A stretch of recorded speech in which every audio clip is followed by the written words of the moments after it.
This podcast, brought to you by Anchor, is currently non-profit making and is based on the second edition coursebook on international history from 1870 to 1945 for Cambridge International AS Level History. Welcome to an introduction of my first AS Level series, which is Series 7, Empire and the Emergence of World Powers, from 1870 to 1919. In this introductory episode, let's start with the meaning of imperialism. It was largely carried out by the Europeans from the 15th century to the 18th century, beginning with the Americas. European countries also colonized small trading posts on the coasts of Africa, India, and some islands in Southeast Asia during this period. Imperialism involves expanding a country's power and influence through colonization, often carried out through the use of military force or economic means. In 1871, the main European powers were Britain, France, Italy, Russia, Austria-Hungary, and the Ottoman Empire.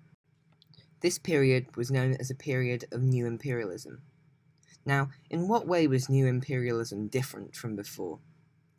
During the late 19th century, the great powers began rapidly expanding their empires through colonization of more territories in Asia, Africa, and the Pacific.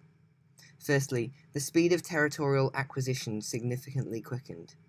Although Asia and Africa were largely the focus of this new imperialism, by 1914, almost the entire globe had been colonized by the great powers, which had changed by 1914.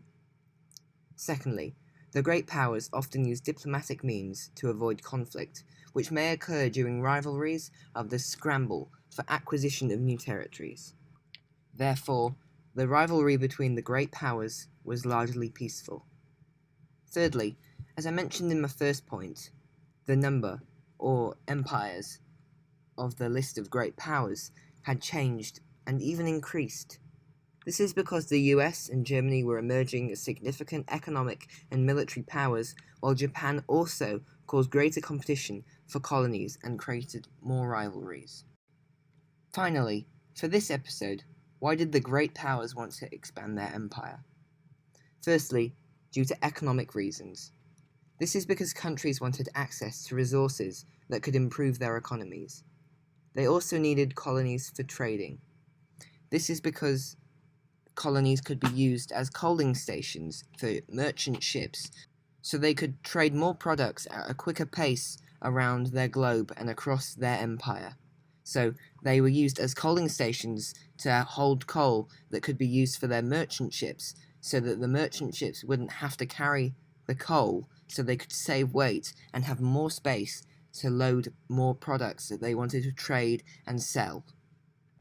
Secondly, a reason was purely exploratory. Explorers wanted to explore and map previously unknown places. Thirdly, another reason was political motives. This was due to the fact that countries wanted to use colonization to increase their power and position over countries, and also to boost their national pride. A fourth reason was cultural and ideological. This is because the great powers wished to spread their customs and lifestyles to areas of the world they considered to be uncivilized and increase development. A fifth factor is strategic reasons. A book titled Does Germany Need Colonies? By a German author, Friedrich Fabry, was published in 1879 and suggested that Germany should colonize more areas so they could weaken the British and French power and economies. My sixth and final reason is religious. Evidence for this is suggested in an essay titled La colonisation chez le peuple moderne by a French author, Paul Leroy Beaulieu, published in 1891, which said some French people wanted to colonize areas and send missionaries to spread Christianity. And I apologize for my awful pronunciation. That's the end of this episode. It was just a short introduction into empire and the emergence of world powers from 1870 to 1919. More episodes will be released in about 2 or 3 weeks' time, and they'll be released every 2 weeks most likely. As I'm currently studying the AS level course, I do not have as much time to record podcasts. Thank you for listening. This is the end of the podcast. Thank you for listening.